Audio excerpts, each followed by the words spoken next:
Uranya lu nak pegah tentang Dr. Husaini.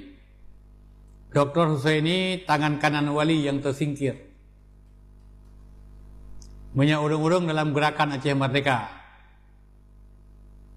Jadi belum pegah istilah yang dipakai dalam sejarah Islam. Nah, istilah Sabiqul Awwalin.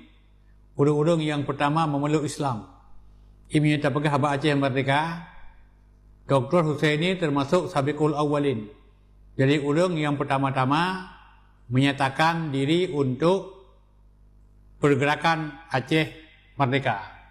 Ini Dr. Husaini juga yang mungkin dijuluki sebagai Abu Sai, seorang pria yang lahir tahun 1370 di Sigli. Dan beliau menyatakan bahwa wajah beliau sangat sehat,